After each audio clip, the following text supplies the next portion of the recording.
Hello बच्चों, let's read the question. The question says the guard cell walls surrounding the aperture are thicker than the outer wall. Question में हमें बोला है कि guard cell walls जो कि stomatal aperture को surround किए होती हैं वो thick होती हैं outer walls से compare करें अगर तो सबसे पहले की concept देखते हैं इस question का। तो हमारा की concept होगा guard cells। गार्ड सेल्स क्या होता है? Guard cells typically bean shaped cells होते हैं। कैसे? बीन शेप्ड सेल्स होते हैं जो कि क्या करते हैं? सराउंड द स्टोमैटल अपर्चर को सराउंड करते हैं ये guard cells.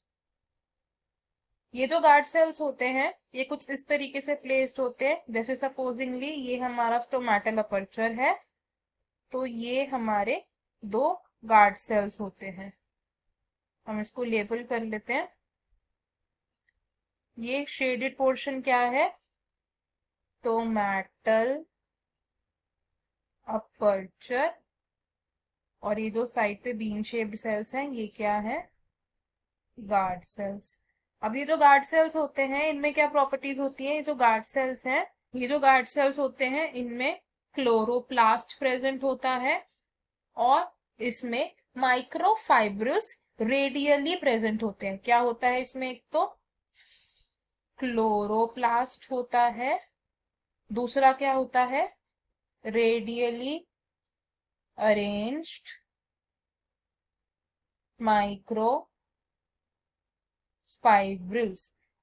Now you see, ये जो गार्ड सेल्स हैं, गार्ड सेल्स में जो ये वॉल्स हैं, अंदर वाली वॉल्स हैं जो स्टोमैटल अपर्चर को फेस कर रखे हैं, ये वॉल्स थिक होती हैं as compared to the outer walls. Outer walls thin होती हैं, जो इनर वॉल्स होती हैं वो थिक और इलास्टिक होती हैं।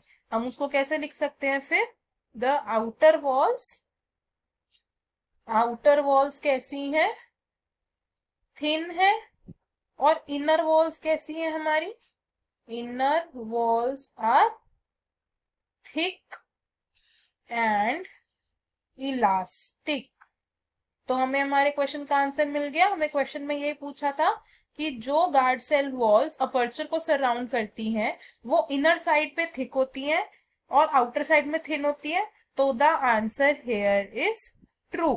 तो हम लिखेंगे द गिवन स्टेटमेंट क्या है? ये ट्रू है।